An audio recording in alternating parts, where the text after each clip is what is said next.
എല്ലാവർക്കും നമസ്കാരം. എന്റർടൈൻമെന്റ് കീഴിലേക്ക് എല്ലാവർക്കും സ്വാഗതം. യെസ്, എന്റർടൈൻമെന്റ് കിഴി റിയാക്ഷനാണ് എമ്പുരാൻ സിനിമയുടെ ക്യാരക്ടർ റിവീലിംഗ് നടന്നുകൊണ്ടിരിക്കുകയാണ്. രണ്ടുപേരും കൂടി നമ്മുടെ മുന്നിലേക്ക് വന്നിട്ടുണ്ട്. ഒന്ന് നൈല ഉഷ, അരുന്ധതി സഞ്ജീവ. ഭർത്താവ് മാറിയിട്ടൊന്നുമില്ലല്ലേ? ഓക്കെ. പിന്നെ മണിക്കുട്ടൻ. എന്തായാലും നൈല ഉഷയാണ് ഇന്നലെ വന്നത് വൈകുന്നേരം. നമുക്ക് എന്തായാലും ആള് പറയുന്നത് എന്താണെന്നുള്ളത് കാണാം. ഓക്കെ. അപ്പോൾ ബിഗ് ബോസിലേക്ക് അടുത്ത ആള്. Big boss. സമയം 6 മണി. Nyla Usha on board. സമയം 6 മണി. ചായ കുടിക്കാൻ നേരായി. ഓക്കെ.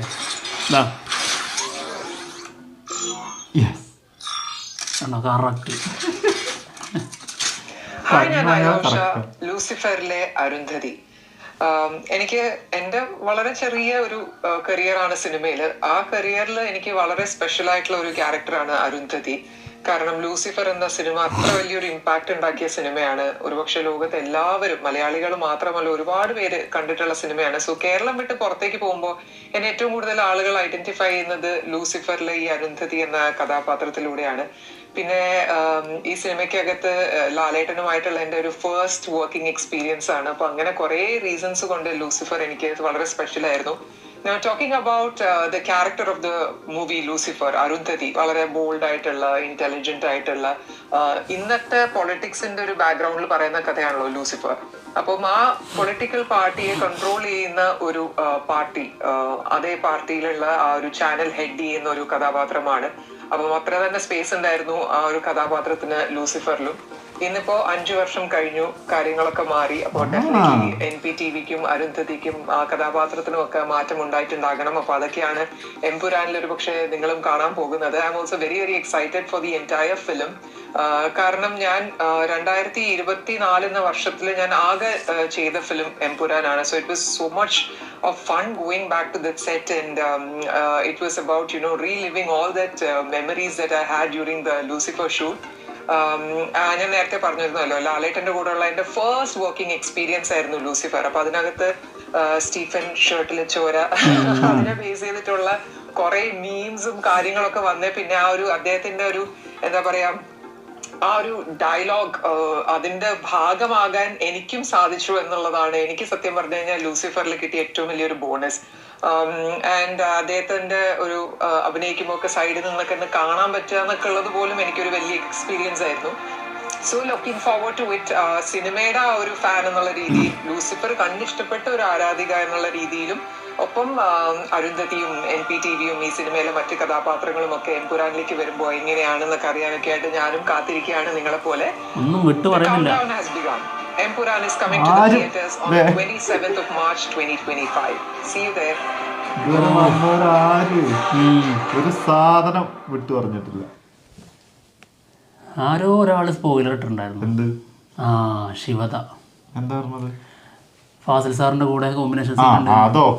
എന്തായാലും ആൾക്ക് ഇതില് അത്യാവശ്യം ഉണ്ടെന്ന് തന്നെ തോന്നുന്നു അല്ലേ?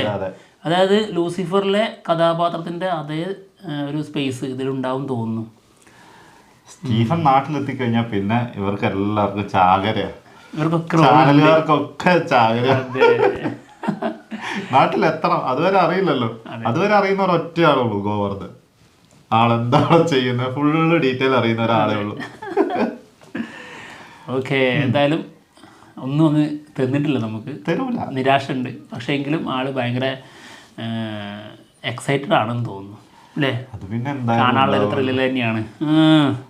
ഇത് അന്ന് നമ്മൾ പറഞ്ഞ പോലെയാണ്, ഇവരൊക്കെ ചെയ്തു പോയി എന്നല്ലാണ്ട് ഇവർ എന്താ ചെയ്തു വെച്ചേക്കുന്നത് ഇവർക്കൊരു ഐഡിയ ഇല്ലല്ലോ. ഇവർക്ക് അത് മാത്രമേ അറിയുള്ളൂ, വേറെ എന്താന്നുള്ളത് ഒന്നും അറിഞ്ഞൂടാ. പിന്നെ മാത്രല്ല എന്തൊക്കെ വരുന്നുള്ളത് ഇവർക്ക് അറിഞ്ഞൂടാ. അതാണ്, ചെയ്ത് അത്രയും വെച്ചു, എഡിറ്റിംഗിലല്ലേ എത്ര പോയിന്നോ, അല്ലെങ്കിൽ ഇവരെന്തുമാത്രം ചെയ്തിട്ടുണ്ടെന്നോ എന്നൊക്കെ കാണണമെങ്കിൽ സിനിമ റിലീസ് ചെയ്യണം. അപ്പോഴേ അവർക്ക് തന്നെ അറിയുള്ളൂ. കാരണം ഒരുപാട് കട്ട് വീഴുന്ന സിനിമയായിരിക്കും ഇത്. കാരണം വലിയ സിനിമയായിട്ട് വരുമ്പോൾ, വലിയ കാസ്റ്റിൽ വരുമ്പോൾ ഒരുപാട് ചില കാരണങ്ങളാൽ നല്ല സാധനങ്ങളൊക്കെ കട്ട് ചെയ്ത് കളയും. അങ്ങനെ രീതിയുണ്ട്. പിന്നെ അപ്പൊ അതുകൊണ്ട് തന്നെ പേടിക്കണം എത്രത്തോളം കട്ടാവും എന്നുള്ളതാണ്. കട്ട് ചെയ്യുന്നതൊക്കെ ചിലപ്പോൾ സിനിമയ്ക്ക് ഏറ്റവും നല്ലതുമായിരിക്കും. അയ്യോ, അറിയാലോ, ലൂസിഫറിൽ ആ ഒരു ഗ്ലാസ് വെച്ചിട്ട് ഹെൽമെറ്റ് വെക്കാതെ നമ്മുടെ സ്റ്റീഫൻ വരുന്നൊരു സീനുണ്ട്. ആ സമയത്ത് ഒരു പെറ്റടിച്ച് പോകാൻ പറയുന്നൊരു സീനുണ്ട്. അയ്യോ, ആ സാധനമൊക്കെ എഡിറ്റ് ചെയ്തോണ്ടല്ലോ ഏറ്റവും നന്നായി എന്ന് പറയാം സിനിമയ്ക്ക്. അങ്ങനത്തെ കുറെ സംഭവങ്ങളൊക്കെ പോവാനുണ്ടാവും. അതാണ് അതിന്റെ റേഞ്ച് മാറൂലേ. പിന്നെ അത് വന്ന് ആകെ പോയില്ലേ, ആകെ ചെയ്യത്. പിന്നെ അതുവരെ നമ്മൾ കണ്ടോണ്ടിരുന്ന ആ ഒരു സ്റ്റീഫനും അല്ല, അതുവരെ കണ്ടോണ്ടിരുന്ന സ്റ്റീഫനും അല്ല, എബ്രഹാം ഖുറേഷി അല്ല. ഇനിയിപ്പോ ആ സിനിമയുടെ ടോട്ടൽ ഒരു മൂഡുണ്ടല്ലോ, അതുമല്ല. അത് ഏതിലേക്കൊക്കെ പോകുന്ന അറിയോ? ആറാം തമ്പുരാൻ, ഇന്ദുചൂടൻ, അവർക്കൊന്നും പോകില്ല. അതിലൊക്കെയാണ് ആറാട്ട്, ആ നിലവാരം പോട്ടെ. പക്ഷെ ഈ സാധനം എടുത്തിരിക്കുന്നത് കറക്റ്റ് മറ്റേ ആറാം തമ്പുരാനിലെ ഫൈറ്റിനുള്ള സാധനമൊക്കെ ബുള്ളറ്റിൽ അങ്ങനത്തെ കുറെ ഐറ്റംസ് ഒക്കെ അത് നോട്ടവും ആ സമയത്തുള്ള ഒരു ചിരി ഏതാണ്ട് കോപ്പി പോലെയാണ് ആ സീന്. അത് വണ്ടി എടുത്ത് മാറ്റടാന്നൊക്കെ പറഞ്ഞിട്ട് ചുമ്മാന്നൊക്കെ പറയില്ലേ, ആ രീതി, ആ ഒരു സീനിന്റെ മറ്റൊരു രീതി. അതില് കോമഡി എന്താ അറിയോ, ആ സമയത്ത് അതായത് വണ്ടി ഓടിച്ചു വരുന്ന സൈഡ് വലതുവശത്ത് ചേർന്നിട്ടാ. അതെന്തിനറിയോ, ഈ ഡയലോഗ് പറയുന്ന ആള് അപ്പുറത്തായിരിക്കുന്നത്. അതിന് വണ്ടി ഓടിക്കുന്ന ആളെ കാണാൻ പറ്റുള്ളൂ. അല്ലെങ്കിൽ അപ്പൊ ഇപ്പുറത്തല്ലേ നമ്മുടെ മെയിൻ ഓഫീസർ ഇരിക്കുന്നത്, മയിൽവാഹനം. ആളുടെ അടുത്ത് പോയി സംസാരിക്കാൻ വേണ്ടിട്ട് ആ ഭാഗത്തൂടെ വണ്ടി ഓടിച്ചു പോകുന്നത്. അടിപൊളിയായിരുന്നു. അത് ശരിക്കും ഡിലീറ്റഡ് സീൻ എന്ന് പറഞ്ഞ് പുറത്തോരും വരാൻ പാടില്ലായിരുന്നു. സത്യം, അത് വന്നോണ്ട് നമുക്ക് ഇങ്ങനെ പറയേണ്ടി വന്നത്. അതിനെ കുറിച്ച് പറയേണ്ട ആവശ്യം പോലില്ല. അങ്ങനെ എന്തൊക്കെ വരാത്തുണ്ടല്ലേ. ഓക്കെ, അടുത്തത് മണിക്കുട്ടൻ എന്ത് പറയുന്നു നോക്കാം. ആളിതിൽ പുതിയതാട്ടോ, ലൂസിഫർ ഇല്ലാത്ത ഒരാളാണ്. ലൂസിഫറിൽ ശബ്ദം കൊണ്ടുണ്ടായിരുന്നു, പിന്നെ ഡബ് ചെയ്തിട്ടുണ്ട് ലൂസിഫറില്. ശരി, ഡബ് ചെയ്തിട്ടുണ്ട്. കാണാം, കേട്ടോ? കേൾക്കാം. Okay okay.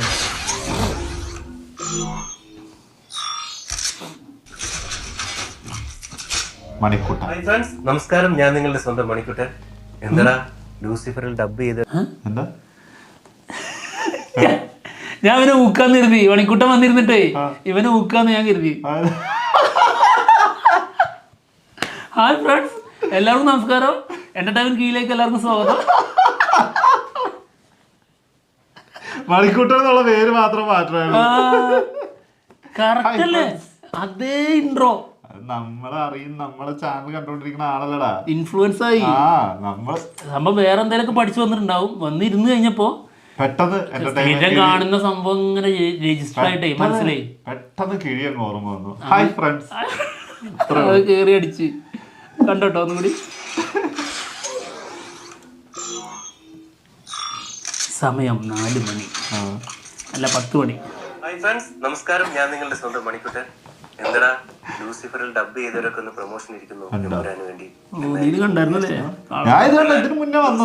എന്റെ ശരീരം വോയിസ് ആയിരുന്നെങ്കിൽ എമ്പുരാനിൽ എന്റെ ശരീരം, എന്റെ പ്രസൻസ്, ഒരു ശക്തമായ കഥാപാത്രം എമ്പുരാനിൽ ഞാനും ചെയ്യുന്നുണ്ട്.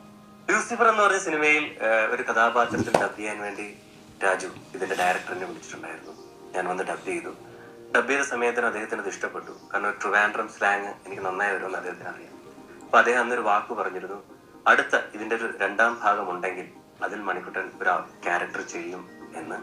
ആ വാഗ്ദാനം അദ്ദേഹം പാലിച്ചതാണ് എമ്പുരാനിൽ ഇതുപോലൊരു മനോഹരമായ കഥാപാത്രം എനിക്ക് കിട്ടിയത്. ഇതിൽ എന്റെ കഥാപാത്രത്തിന്റെ പേര് മണിക്കുട്ടൻ എന്ന് തന്നെ. എല്ലാരും സിനിമ വന്നപ്പോൾ ചോദിച്ചിട്ടുണ്ട് മണിക്കുട്ടൻ എന്നുള്ള പേരും മാറ്റി. അതിന്റെ കഥകളൊക്കെ ഞാൻ നിങ്ങളോട് പറഞ്ഞിട്ടുണ്ട്. പക്ഷെ വീണ്ടും ഒരു കഥാപാത്രം, മണിക്കുട്ടൻ എന്ന് പറഞ്ഞൊരു കഥാപാത്രമാണ് ഇതിൽ ഞാൻ ചെയ്യുന്നത്. വളരെ മനോഹരമായിട്ടാണ് അദ്ദേഹം എനിക്ക് ആ കഥാപാത്രത്തെ നറേറ്റ് ചെയ്ത് തന്നത്. പല സീനുകളെ പറ്റി പറയാൻ പാടില്ല എന്ന് എന്നോട് പറഞ്ഞിട്ടുണ്ട്. അതുകൊണ്ടാണ് എനിക്ക് ഓപ്പൺ അപ്പ് ആവാൻ സാധിക്കാത്തത്. കാരണം ഞാൻ തന്നെ ലൊക്കേഷനില് ഹെലികോപ്റ്ററൊക്കെ പറയുന്നില്ല. അത് നിങ്ങളുടെ ആ ഒരു സർപ്രൈസ് ഞാൻ കളയുന്നില്ല. തീർച്ചയായിട്ടും നമ്മുടെ സ്വഭാവം ഉണ്ട് കേട്ടോ, ഒന്നും വിട്ടു പറയുന്നില്ല എന്നാ അറിയും ചെയ്യും. എമ്പുരാൻ തിയേറ്ററുകളിൽ ഫസ്റ്റ് ഡേ ഫസ്റ്റ് ഷോ ഞാൻ ഉണ്ടാവും. നിങ്ങൾ വന്നേക്കണേ. ഞങ്ങൾക്ക് പക്ഷെ എല്ലാരും വിളിക്കാകുന്ന ധൈര്യമൊന്നുമില്ല. നമ്മുടെ അന്ധകരെ ഞങ്ങൾ എന്തായാലും വിളിച്ചെടുത്തോ, വിളിച്ചു വരുത്താതെ വരുന്നവർക്ക് ഞങ്ങൾ തീർത്തിട്ട് പോവാം. മണിക്കൂട്ടന്റെ കാര്യത്തിൽ പറയാം. മണിക്കൂട്ടനും ധ്യാനൊക്കെ ഒരുമിച്ച് അഭിനയിച്ച ഒരു സിനിമ ഇല്ലായിരുന്നു, നമ്മുടെ എസ് എൻ സ്വാമിന്റെ ഡയറക്ഷനിൽ വന്നു. ആ സിനിമയുടെ പ്രൊമോഷന്റെ സമയത്ത് വന്ന സമയത്ത് തന്നെ മണിക്കൂട്ടൻ പറഞ്ഞിട്ടുണ്ടായിരുന്നു എമ്പുരാൻ സിനിമയിൽ ഉണ്ടാവും. അത് പറഞ്ഞിട്ടുണ്ടായിരുന്നു. അതന്നെ അതതിനകത്ത് പറഞ്ഞിട്ടുണ്ടായിരുന്നു. അത് ഏതാ ക്യാരക്ടർ എന്ന് എനിക്ക് അറിഞ്ഞൂടോ. അതായത് സൗണ്ട് കൊണ്ട് ഒരാള് എന്നുള്ളതാണോ അതോ വേറെ ആരോ അഭിനയിച്ച ആൾക്ക് ശബ്ദം കൊടുത്താന്ന് തോന്നുന്നു. ഡബ് ചെയ്തിട്ടുണ്ടായിരുന്നു എന്നാണ് പറഞ്ഞത്. വേറൊരാൾക്ക് വേണ്ടിയിട്ട്. അതാണ് അന്നും പറഞ്ഞിട്ടുണ്ടായിരുന്നത്. അത് അന്ന് ഡബ് ചെയ്യാൻ ചെന്നപ്പോ ഈ സാധനം തന്നെയാണ്, ഇപ്പൊ പറഞ്ഞ സാധനം തന്നെയാണ്. അന്ന് പൃഥ്വിരാജ് പറഞ്ഞിട്ടുണ്ടായിരുന്നു എമ്പുരാനിൽ ഒരു അവസരം ഉണ്ടാവുമെന്ന്. അത് കറക്റ്റ് ആയിട്ട് അന്ന് കിട്ടിയിട്ടുണ്ടെന്നൊക്കെ പറഞ്ഞായിരുന്നു ആ ഇന്റർവ്യൂവില്. അതുകൊണ്ടാണ് ആ ഓർമ്മയില ഞാൻ പറഞ്ഞത്. അപ്പൊ ഡബ് ചെയ്തത്, ആ ഡബ് ചെയ്ത ആള് ഇതില് വേറെ കഥാപാത്രമായിരുന്നു അല്ലേ? അത് തിരുവനന്തപുരം സ്ലാങ്ങിലാണ് പറഞ്ഞിട്ടുള്ളതെന്നാണ്. നമുക്കത് ശരിക്കും കത്തിയിട്ടൊന്നുമില്ല കേട്ടോ. ഏത് ക്യാരക്ടറാന്ന് നമുക്ക് മനസ്സിലായിട്ടില്ല. മേ ബി ആർക്കെങ്കിലും വേണ്ടി ചെയ്തിട്ടുണ്ടാവും. അല്ല, ചെയ്തിട്ടുണ്ട്. ഒന്ന് വിനീത് ചെയ്തിട്ടുണ്ട് നമ്മുടെ. അതെല്ലാവർക്കും അറിയാവുന്ന. അതെ, പിന്നെ ആർക്കും എനിക്ക് ആൾക്ക് പോലും വിനയായിട്ടുണ്ട് വേണ്ടി അല്ലേ? അതായത് വിനീതിന്റെ ശബ്ദം, അതായത് വിനീത് എന്ന ആർട്ടിസ്റ്റിന് അത് ശരിക്ക് ഒരു നഷ്ടമായി വന്നിട്ടുണ്ട്. ഡബിങ് ആർട്ടിസ്റ്റിനല്ല, അത് ആക്ടർ എന്ന രീതിയിൽ. പിന്നെ ആളെ അഭിനയിക്കുമ്പോൾ ആളുടെ സൗണ്ട് വരുമ്പോൾ ഇത് ബോബിയുടെ സൗണ്ട് അല്ലേ ലെവലിലേക്ക് വരുന്നുണ്ട്. സത്യം. എന്താണെങ്കിലും ഇപ്പൊ രണ്ടുപേരും കൂടെ ഇപ്പൊ 30 പേര് 36 പേരിൽ നിന്ന് 6 പേരെ റിവീൽ ചെയ്തിട്ടുണ്ട്. ഇനി 30 പേരും കൂടി ബാക്കി അല്ലേ? കറക്റ്റ് അല്ലേ കണക്ക്? കണക്കൊക്കെ കറക്റ്റ് ആണ്. കണക്കൂട്ടലൊക്കെ ഇനി തെറ്റും. അതാ പറഞ്ഞെ, എല്ലാ കണക്കുകളും തെറ്റും. കണക്കൊക്കെ കറക്റ്റ് ആണ്. കണക്ക് കൂട്ടലുകളും കൂടി ശരിയായാൽ ശരിയാന്ന് തോന്നുന്നില്ല. പോക്ക് കണ്ടിട്ട് കണ്ടറിയാത്താലോ പ്രതീക്ഷയൊക്കെ ഒന്നിങ്ങനെ താന്ന് തുടങ്ങിയിട്ടുണ്ടോന്നൊരു സംശയം അല്ലേ? ഓക്കെ, എന്താണെങ്കിലും ഞങ്ങൾ പോവാണ്. മറ്റുള്ള ഇനി ആരൊക്കെ വരാൻ പോകുന്നതെന്ന് വൈകിട്ട് അറിയാം. എന്തായാലും പോട്ടെ, നാളെ മറ്റൊരു വീഡിയോ ആയിട്ട് കാണാം. Bye bye.